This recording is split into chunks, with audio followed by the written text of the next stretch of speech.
मित्रों, हिंदू धर्म में मनुष्य के जन्म से लेकर मृत्यु तक कई तरह के विधि विधान निभाए जाते हैं। आज की इस वीडियो में हम जानेंगे कि हिंदू धर्म में मुंडन का विधान जन्म से लेकर मृत्यु तक क्यों है जरूरी। नमस्कार मित्रों, आप देख रहे हैं mysterious India TV channel. Video में आगे बढ़ने से पहले एक बार अवश्य लिखें हर हर महादेव। क्यों हिंदू धर्म में जन्म से लेकर दाह संस्कार तक मुंडन करवाना जरूरी है।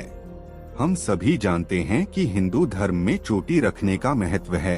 वैदिक काल में महिलाएं और पुरुष सभी शिखा और चोटी धारण करते थे और हिंदू समाज में मुंडन संस्कार और किसी की मृत्यु पर बाल मुंडवाने की प्रथा वैदिक काल से चली आ रही है। पर ऐसा वास्तव में क्यों किया जाता था, आइए जानते हैं इस बारे में। हिंदू धर्म में जब मुंडन संस्कार होता है या उपनयन संस्कार के समय भी मुंडन करवाने के बाद चोटी या चुंडी रखी जाती है। प्रत्येक हिंदू को यह करना होता है। सभी धर्मों में तरह तरह के रीति रिवाज, परंपराएं और मान्यताएं होती हैं। हिंदू धर्म में भी शादी ब्याह, जन्म, मृत्यु, नामकरण जैसे मौके पर कुछ परंपराएं होती हैं जिनका पालन किया जाता है। ऐसी ही एक परंपरा मुंडन की यानी सिर के सारे बाल कटवाने की है। हिंदू धर्म में मुंडन करवाना एक महत्वपूर्ण परंपरा है जो सदियों से चली आ रही है। हिंदू धर्म में जन्म और पुनर्जन्म पर विश्वास किया जाता है।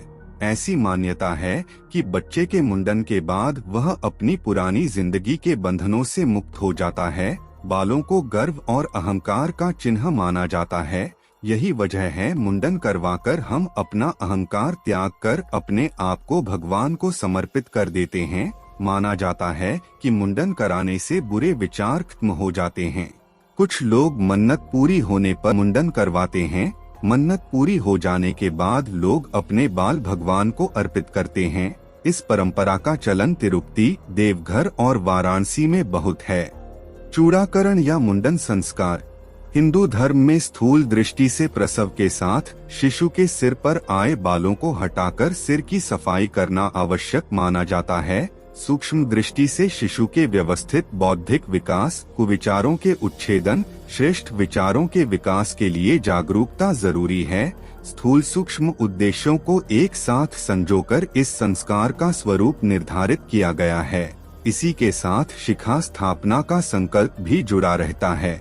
हम श्रेष्ठ ऋषि संस्कृति के अनुयायी हैं। हमें श्रेष्ठतम आदर्शों के लिए ही निष्ठावान तथा प्रयासरत रहना है।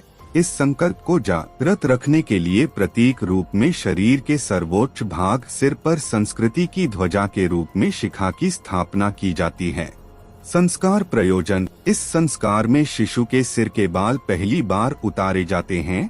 लौकिक रीति यह प्रचलित है कि मुंडन बालक की आयु 1 वर्ष की होने तक करा लें अथवा 2 वर्ष पूरा होने पर तीसरे वर्ष में कराएं। यह समारोह इसलिए महत्वपूर्ण है कि मस्तिष्कीय विकास एवं सुरक्षा पर इस समय विशेष विचार किया जाता है और वह कार्यक्रम शिशु पोषण में सम्मिलित किया जाता है जिससे उसका मानसिक विकास व्यवस्थित रूप से आरंभ हो जाए।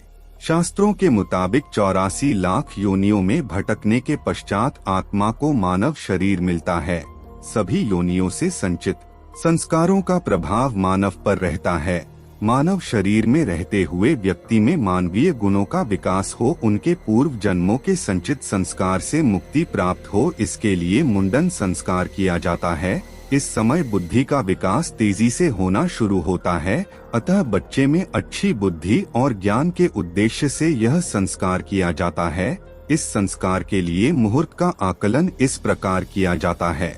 मुंडन का प्रतीक कृत्य किसी देव स्थल, तीर्थ आदि पर इसलिए कराया जाता है कि इस सदुद्देश्य में वहाँ के दिव्य वातावरण का लाभ मिल सके।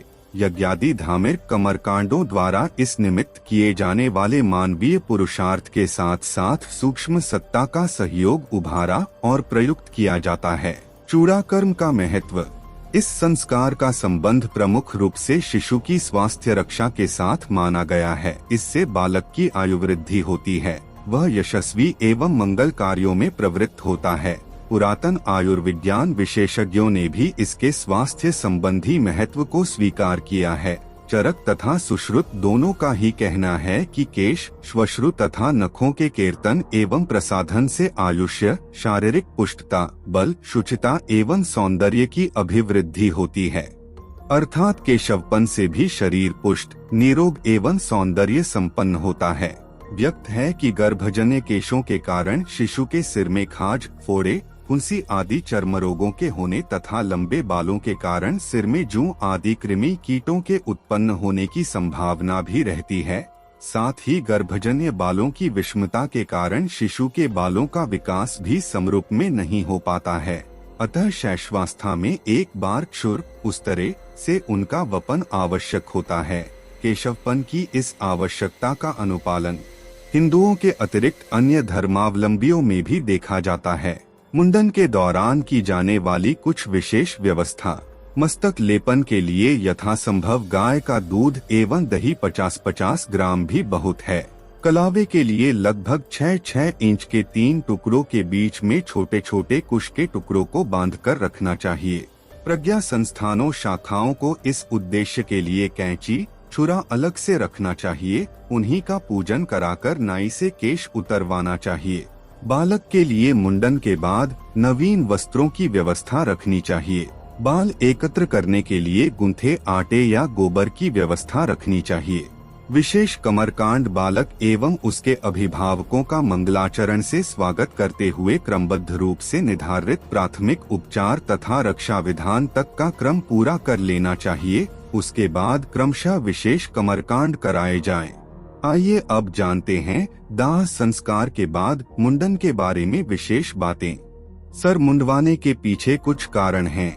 शोकाकुल परिजनों को शोक करने के लिए 10 दिन सुनिश्चित किया गया है, जिस दौरान हर पवित्र कार्य और हर्षोल्लास से जुड़े कार्यक्रमों को तिलांजलि देनी होती है।